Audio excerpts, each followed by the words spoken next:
To fly with the birds. Come as close as we can to the mystery of their migrations. One day, perhaps, fly with them over the oceans, the mountains, the deserts. And why not, in the midst of their flight, see the earth from up above differently?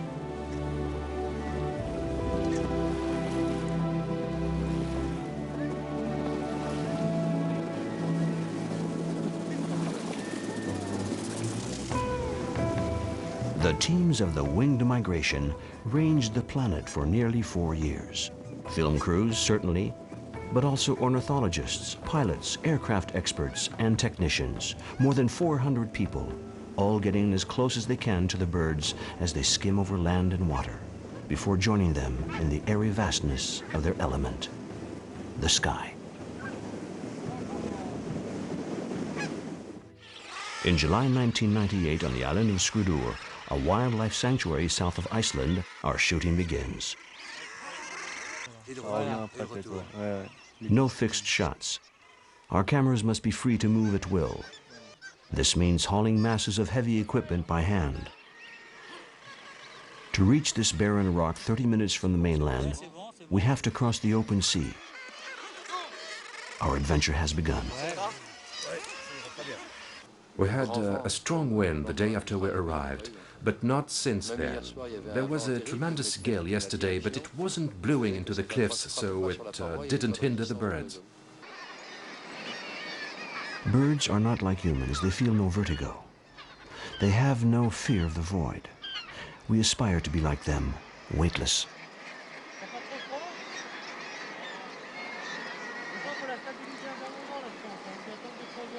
To be able to dive off these cliffs and glide through the air, carried on the wind.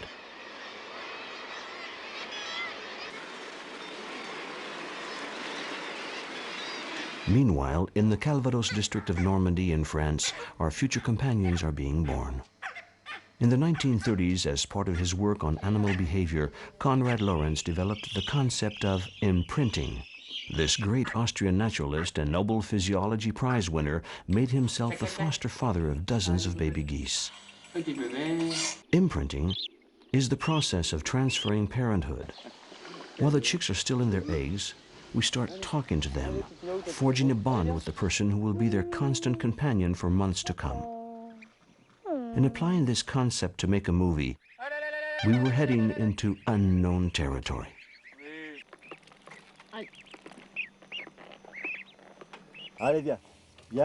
In 1988, the Canadian Bill Lishman, a pioneer of ultralight aviation, flew with wild geese for the first time ever, making mankind's oldest dream come true.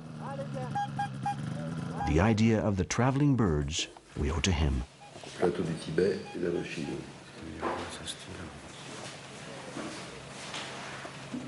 Konrad Lorenz's imprinting technique was not known to work with species other than geese.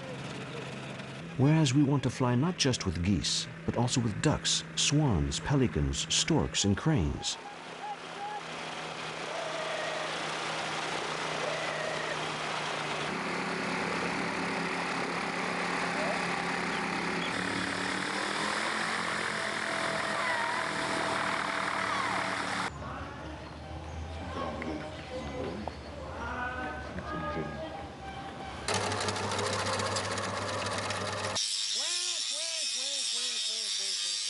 Young veterinary students and biologists are recruited, some through the unemployment office, to keep our birds company night and day.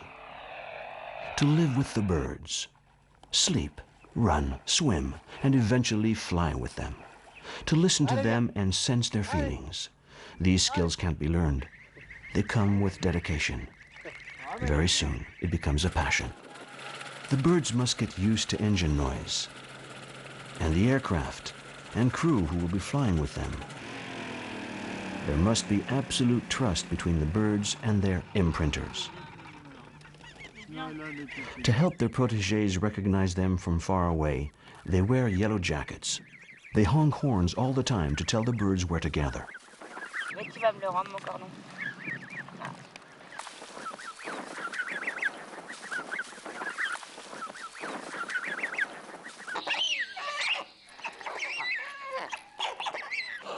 allez, hop, hop, hop, hop.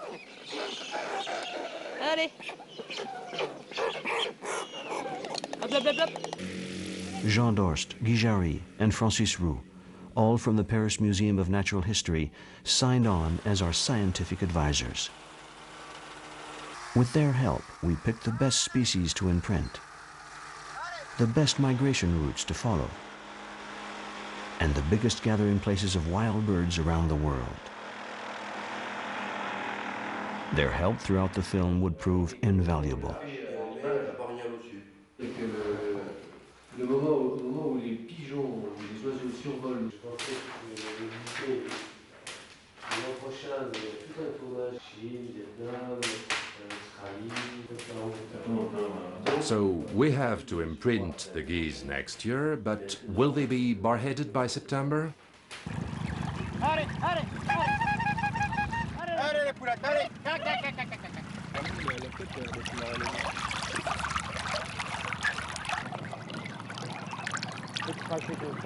À bout de bras, je ne peux pas le faire. Oui. Donc, d'avoir un système qui me permette It takes a lot of research to reconcile the constraints of flying with the needs of filmmaking. d'absorber les vibrations du LN Oui. et à la fois de m'aider à maintenir physiquement le truc. There's no established technique for this kind of shooting. We had to design and build everything from scratch.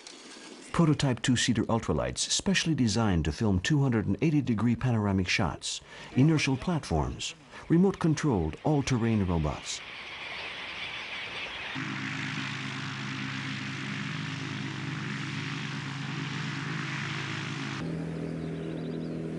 More than ever, true teamwork is of the essence.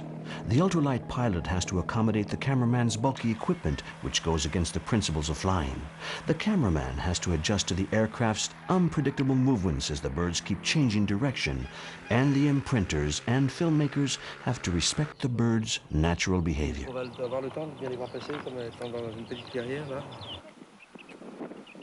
Ça va, Laurent? Tout le monde est prêt là? Oui, c'est bon. Ça tourne.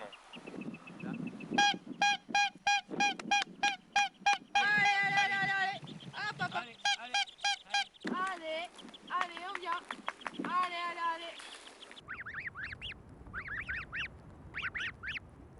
In springtime at Bylot, near the Arctic Circle, the snow goose chicks have just hatched. We don't want to miss the appointment.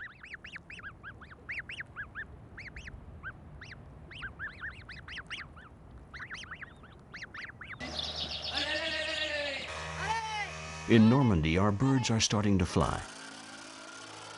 Our training grounds are like playgrounds, only here, the teachers must follow their pupils, however they can, by powered paraglider or boat.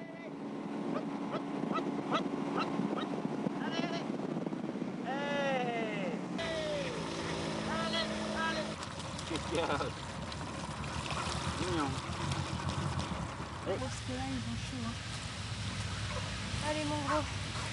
Bah oui mon esti.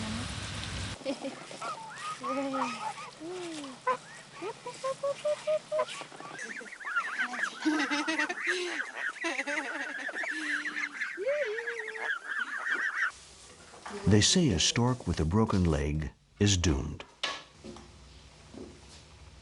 We're no such pessimists. One day, with us, she'll fly over the Sahara.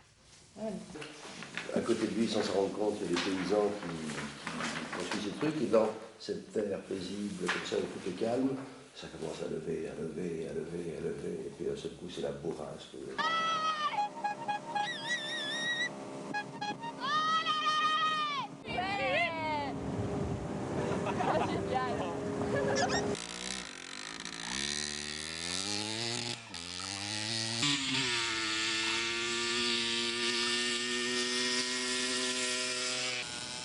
As yet, we still don't know the full impact of imprinting. What will happen when we're in the sky, above the clouds? What if our birds fly off into the wild blue yonder? We'll worry about that when the time comes. The time for doubting is past. The answer will come when we're high above the Arctic ice fields, the Amazon rainforest, or big city skyscrapers. Ouais! Yes, Lily, yes.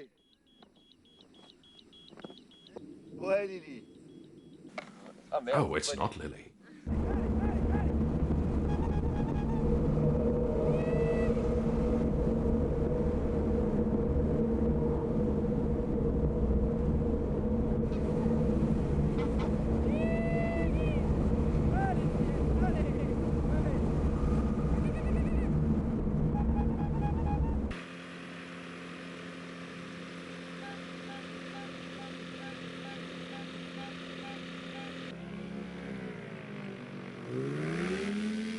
All of a sudden, it's happening. At barely 3 months of age, our birds are already high on the wing. Our flying machines go with them, passing and following them. They make formations, scatter, and form up again. To circle the globe is no longer a dream. Tomorrow will do it.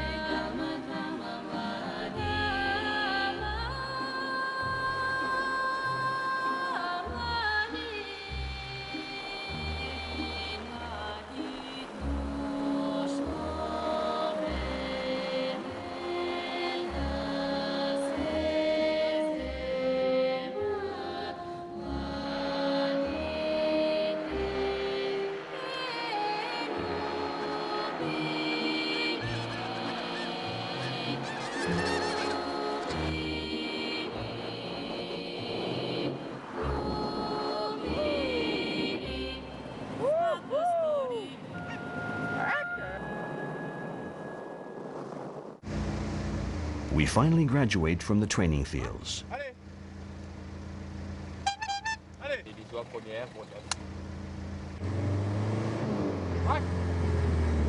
To start with, we make trial runs, testing all our ingenious flying machines over every conceivable terrain.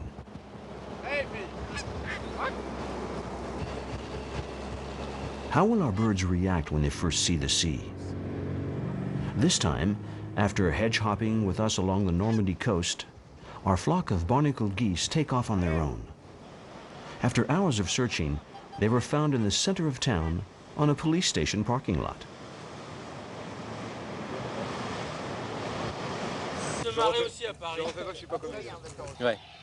The two-seater powered parachute is about to take off. There's no hiding the nervousness of the cameraman and pilot.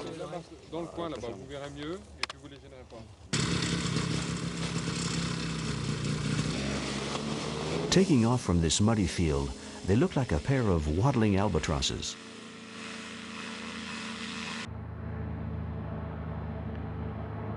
But this is the only flying machine that can turn sharply enough to film the geese with their particular flight pattern.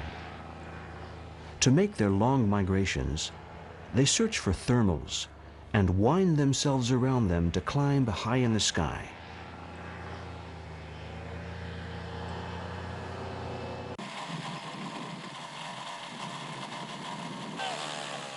Now it's the gray-lag geese's turn to take off after one of our ULM prototypes with the camera. This time the cameraman is in front of the pilot, practically dangling in the air. The first pictures in flight above the Brière marshes. By now, more than 100 of us are working on the film. Little do we know that we're embarking on 3 years of shooting, that the production will involve over 500 people, including 12 pilots and 3 film directors, backed up by 15 camera operators, and that 6 teams, all working full-time, will make more than 300 trips to every continent on Earth. One peeled off again. 2, 3. Hold it. 2 have stayed.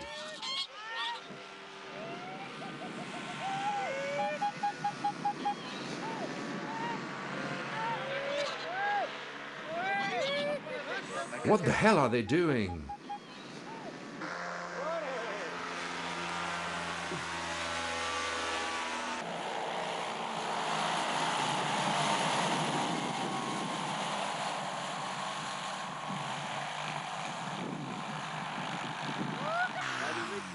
Well, good work, guys.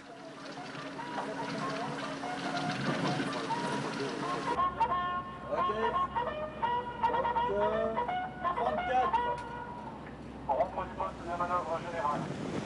When the 200 crew members of the French warship Loire watched us come aboard with a squadron of 40 barnacle geese, which take up residence in the helicopter hangar, they couldn't believe their eyes.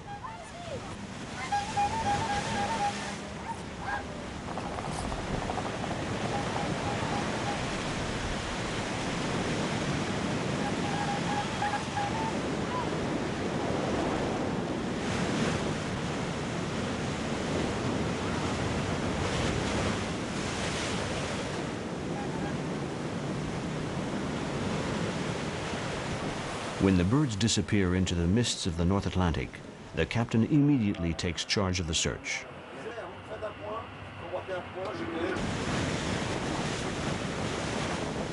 Maybe they've tagged on to a migrating flock of geese.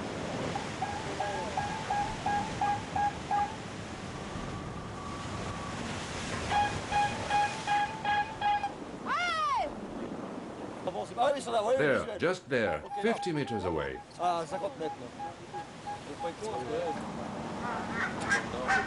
An hour later, they come back.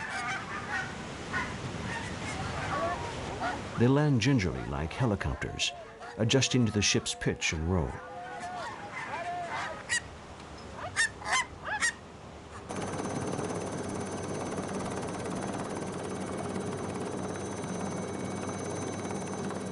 On the other side of the world, in India,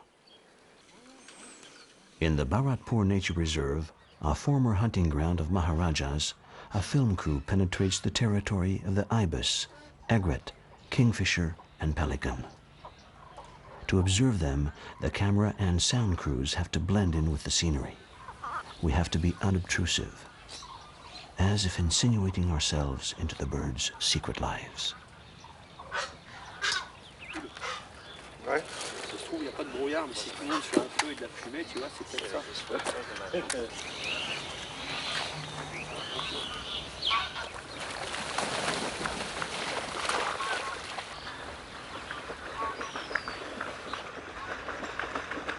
Comme ça? Johan, t'as mis combien de gallons d'essence dans le réservoir? We have our script continuity. We're making a film that is neither fiction nor documentary, just a natural tale. In the United States, in the Adirondack Mountains of upstate New York, we patiently reconstruct a scene of Canada goose hunting. C'est pas mal.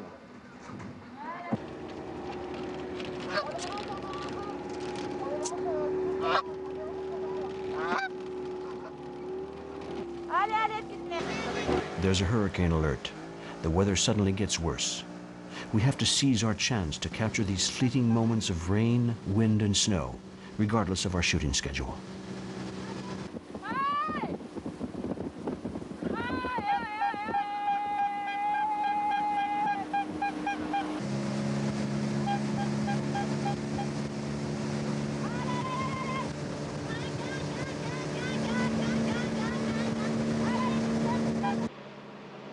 In France, other journeys are being prepared.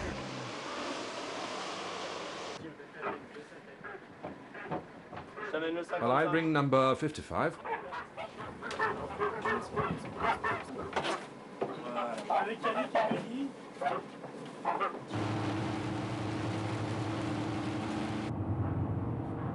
This time, it's Africa. Like our film crews who shoot in far-off locations, the Pelicans must also take a plane to get there. The in-flight menu doesn't cater for pelicans, so they have to be fed before boarding. The fish must be fresh, and the imprinters reassuring.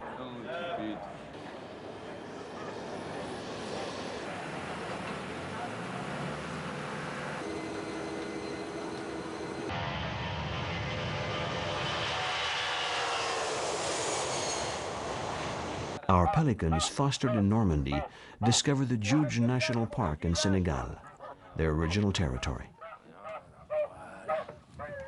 Voilà, ça y est, t'es arrivé chez toi, mon grand. Oui. Back to the Adirondacks. Hurricane Floyd put our ultralights out of commission, so we couldn't finish the shoot. We fixed everything in time to film the flight of the snow geese over the great maple forests of the American Northeast.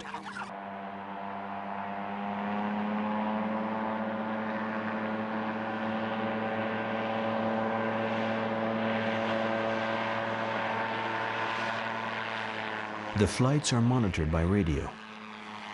Park rangers are on hand to help us as part of our standard safety procedure to protect our crews and birds.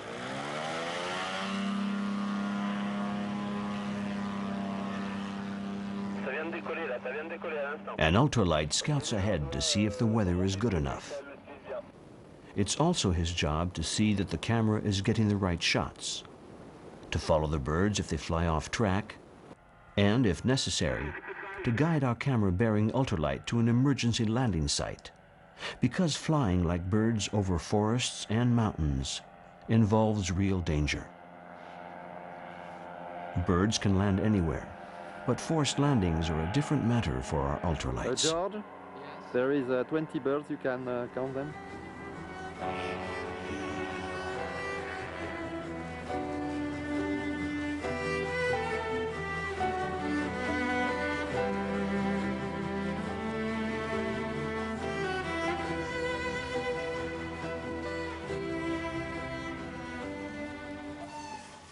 Celui de gauche, il allait battre, le sel. Moi aussi, j'ai cru.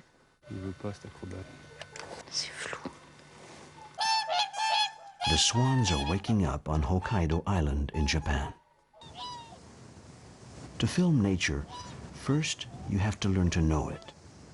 Then you have to learn to wait. Wait for the right moment, regardless of the weather. A reel of film lasts 4 minutes.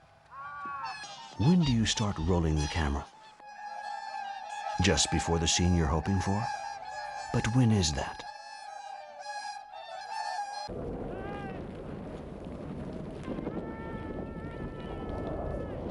This time, we're on the roof of the world.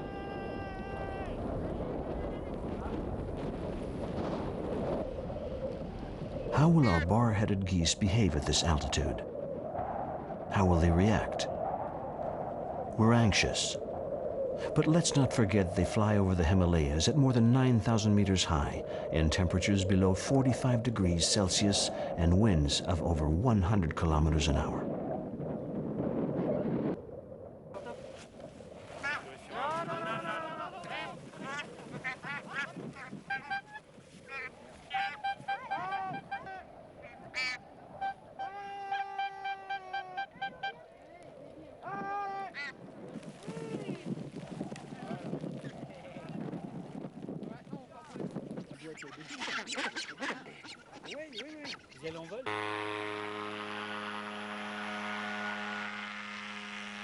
An eagle attacked our squadron in full flight. The geese scattered into the mountains. It took us 2 days to find them.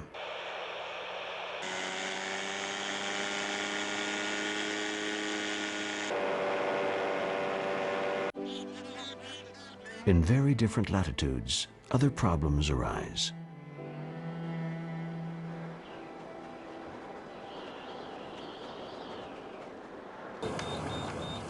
They refuse to eat.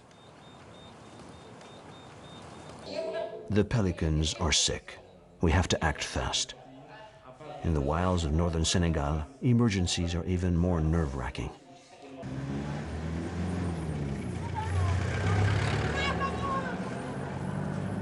Jean! Hi, this is Yannick. How are you?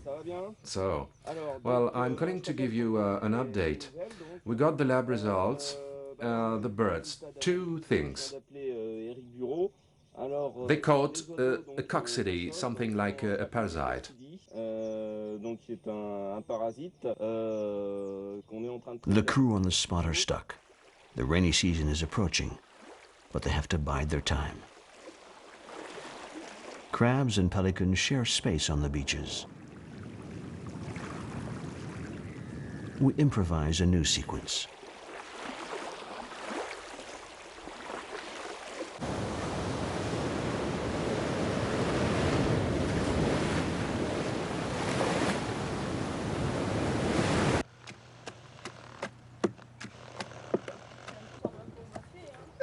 non, non, non, non.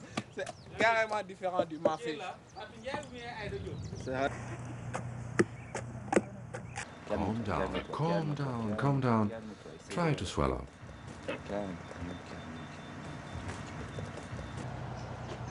Life is back in control.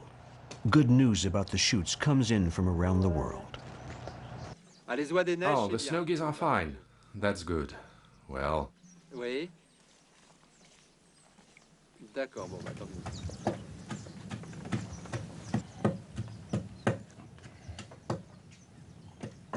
The pelicans slowly recover their strength. But Senegal still has a few bad surprises in store.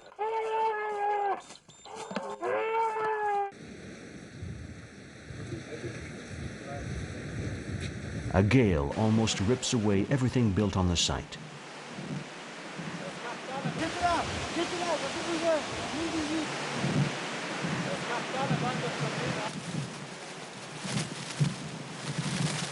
A few days later, an amphibious ultralight misjudges its takeoff and crashes into the river. No one is hurt, but the shoot is jeopardized again. Altogether, 7 crashes occurred during the film.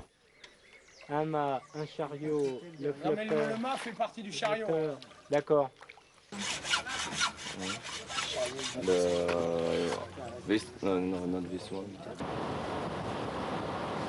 Just before the rains come, we're finally able to resume shooting.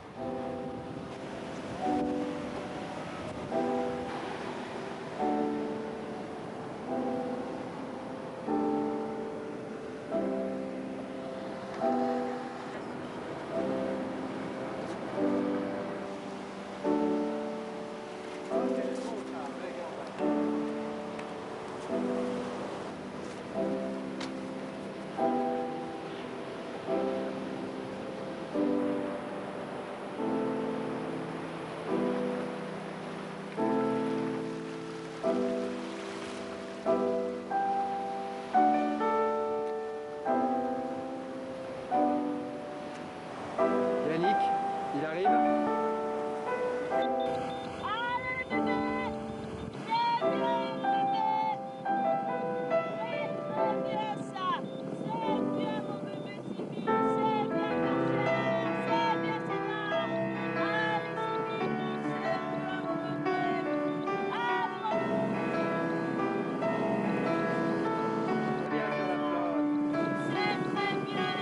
Une belle enfilade.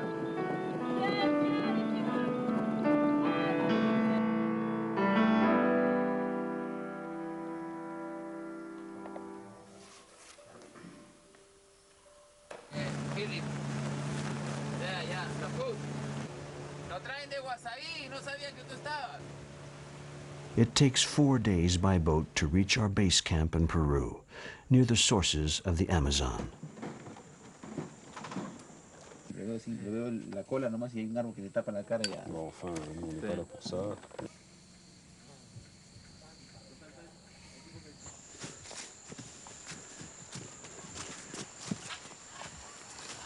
Our aim is to raise ourselves above the canopy of this gigantic jungle. Okay, thank you. Go back to your conference. Thank you very much.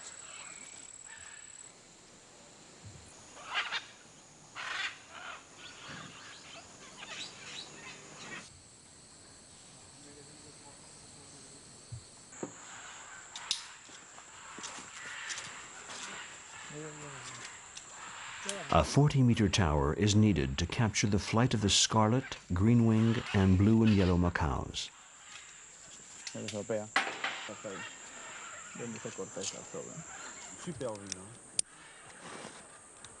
Par contre, il va falloir bouger la mort.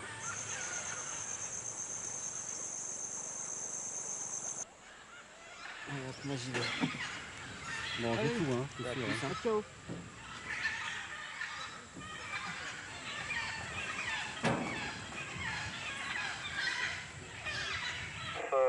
Oh, Christophe, yes, there is fog inside the lens. And, well, I don't know what to do.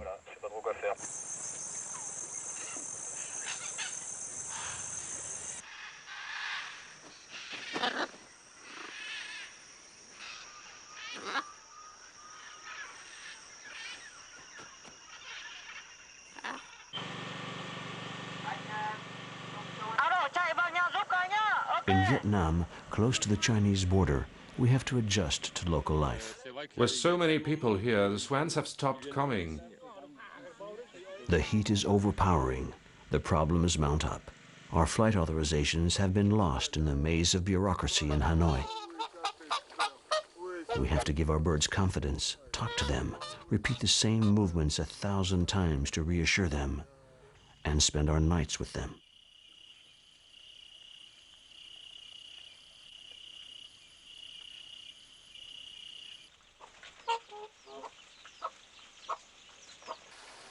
Grande saucisse.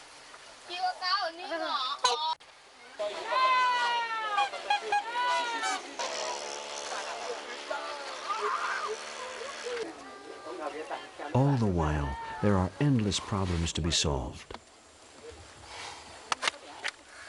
Oh, excellent. Brilliant.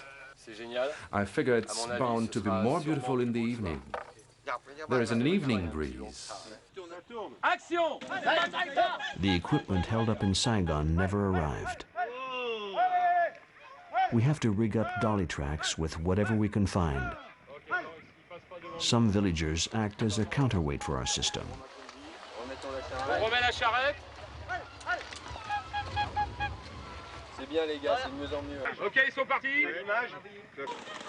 We dreamed of a shot of swans coming in from behind the paddy fields and swerving in front of the camera, just as an ibis perched on an old-fashioned cart driven by a boy goes by.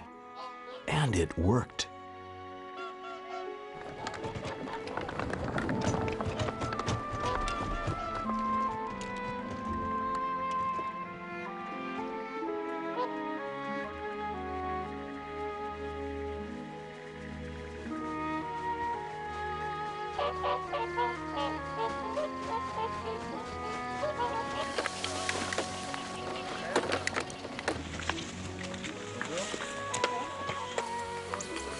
Ok, ils sont en train d'avancer vers Carreau. Pilote, ils sont en bas. Rattrape-les. Ils passent tout près de la montagne. Tout près de la montagne. Ils vont vers Carreau à gauche. Ouais.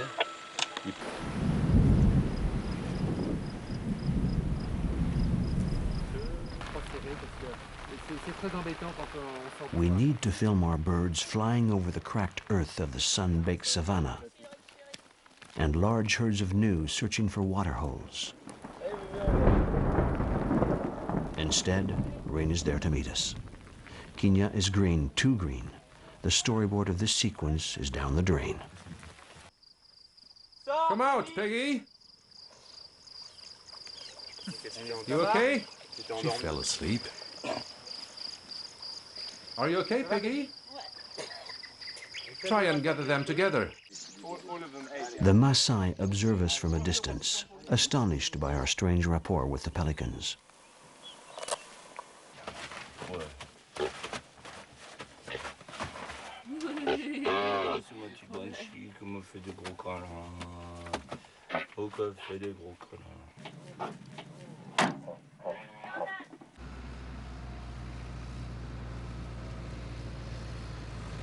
The rain has stopped.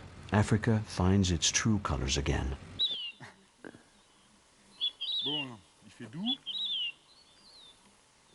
The weather report is good today. The pilots have tuned up their flying machines. The birds are impatient, playful, and mischievous. We can finally take to the skies again to film the pelicans at the foot of Mount Kilimanjaro.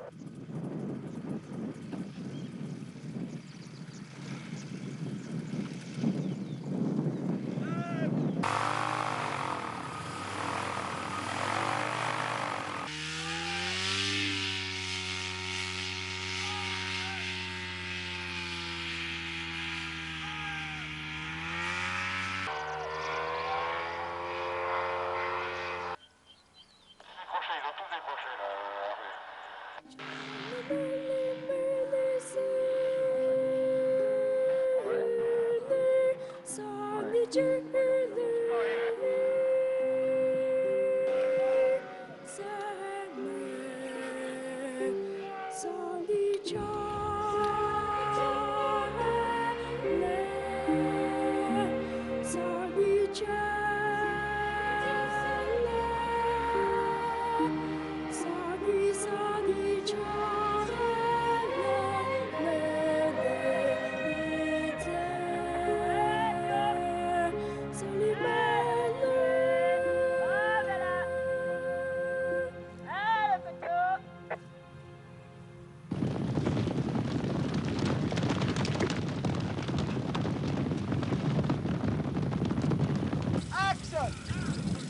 America, the land of film legend, westerns, and road movies. You got all four? What? You did loosen up all four? Yeah, I'm loosening them up.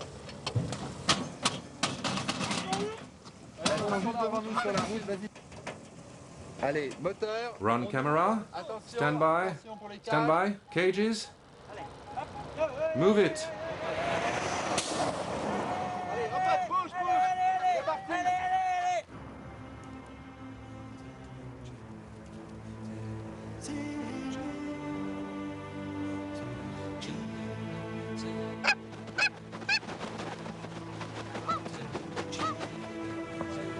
In order to film on Native American land, we first need permission from the Indian Reservation Council of Elders. After much discussion, we're given the precious green light.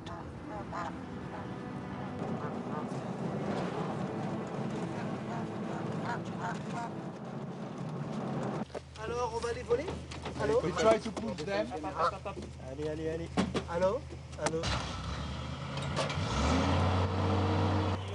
To film a handful of birds flying over scenery out of a John Ford movie, we use an array of full-scale shooting equipment.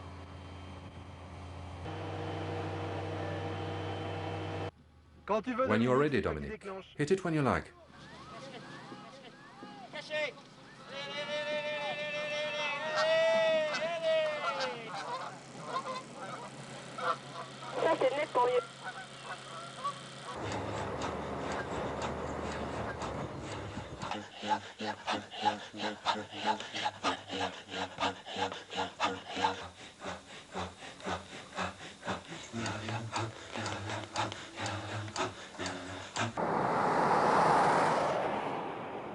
Même configuration. Et en 300 et 250. Ouais.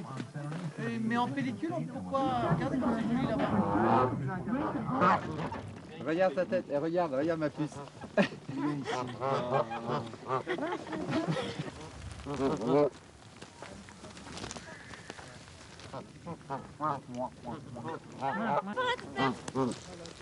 Viens par là.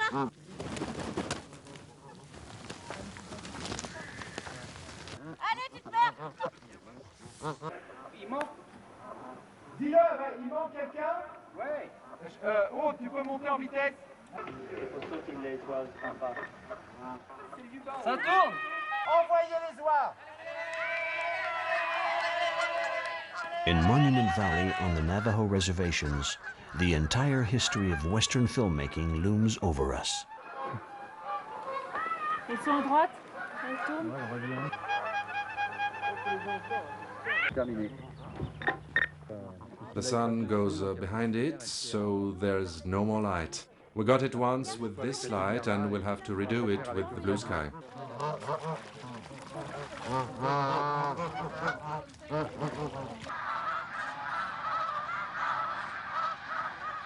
The Birdwatchers internet news groups have come through. The news is good. We reach Cap Tourmente in eastern Canada on the same day as the big bird gatherings. Hundreds of thousands of snow geese have congregated to migrate to the Arctic in one giant flock.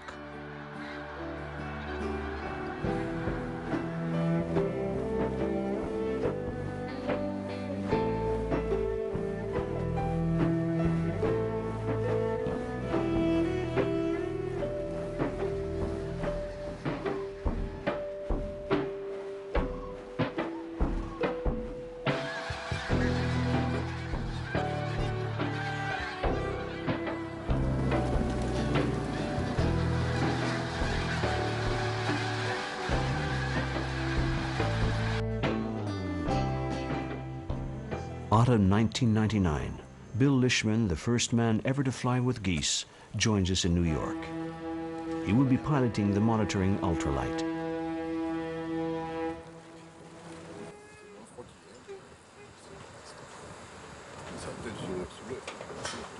Ça n'aura pas plus de 35 nœuds dans une heure.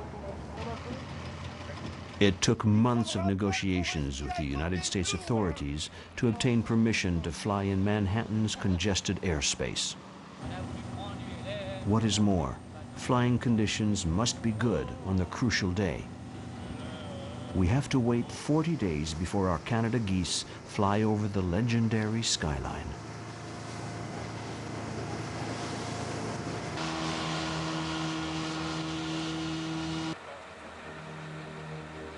A flock of wild geese flies down the East River, heading south. Our birds see them, hear them, and join them. After more than 15 minutes, we fear we've lost them. After flying past the Statue of Liberty, they turn around and come back to us. They weren't ready for such a long trip.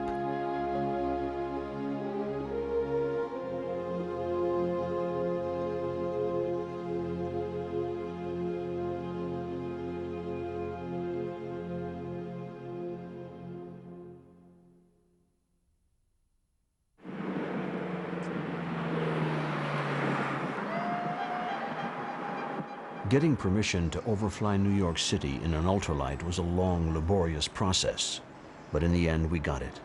In Paris, it was impossible. We wanted to fly past the Eiffel Tower at a height from which we could film the city. We had to make do with a boat on the river. Space is getting short under the arches of Paris's bridges. We have to act fast. The Seine is rising, and the statue on the Alma Bridge is up to its knees in water.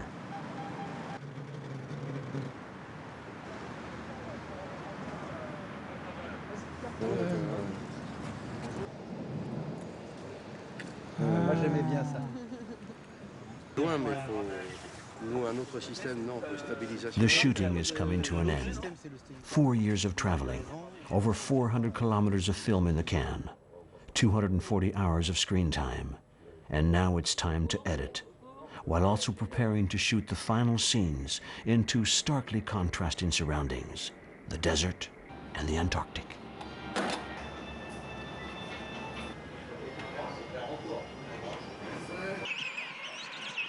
Crozet in the howling 50s.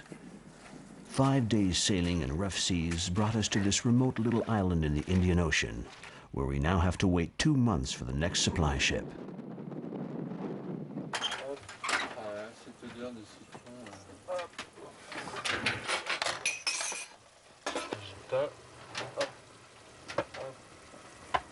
In these southern islands, the albatrosses have finally arrived.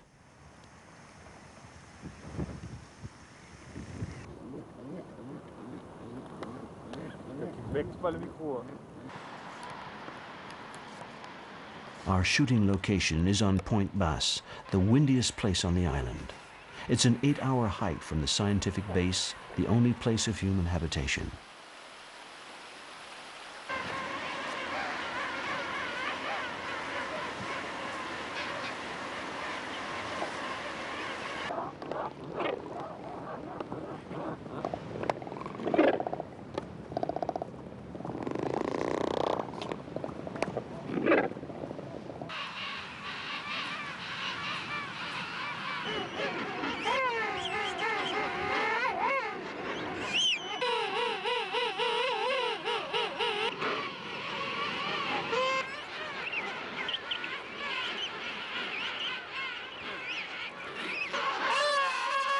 There, at the far end of the world, we set off to meet the penguins as they prepare to reach their fishing grounds.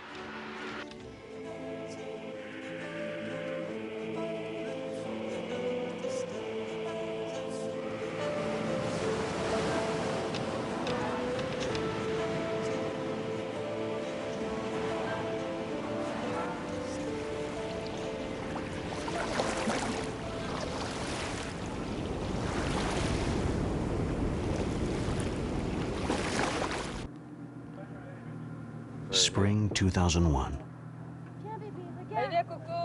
At Oul Elma in Libya, an oasis lost in the endless sands, we set up our base camp. The temperature is exhausting, and the undulating heat haze makes filming problematic. Following the migration of swans across the Libyan desert requires a whole range of aerial platforms.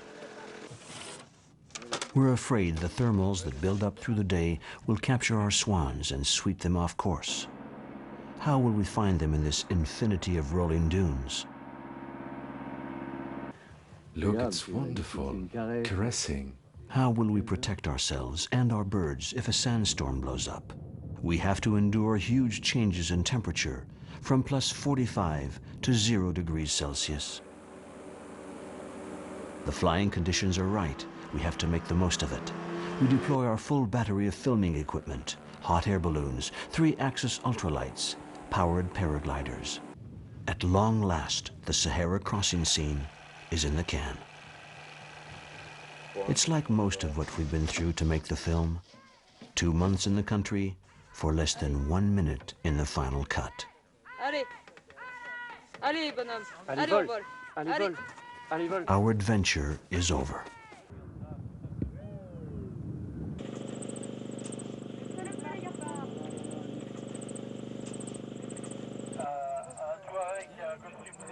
When he finished his research, Konrad Lorenz realized that the birds had influenced him as much as he had influenced them.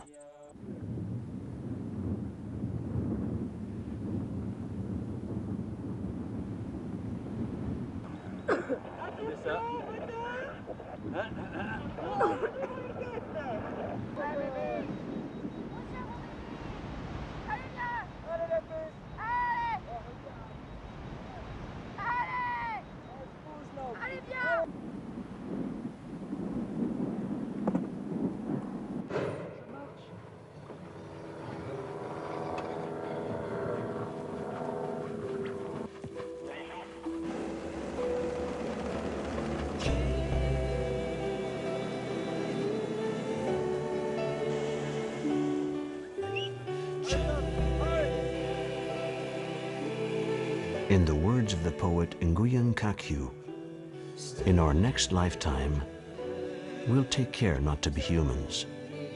We'll be 2 wild geese, flying high in the sky.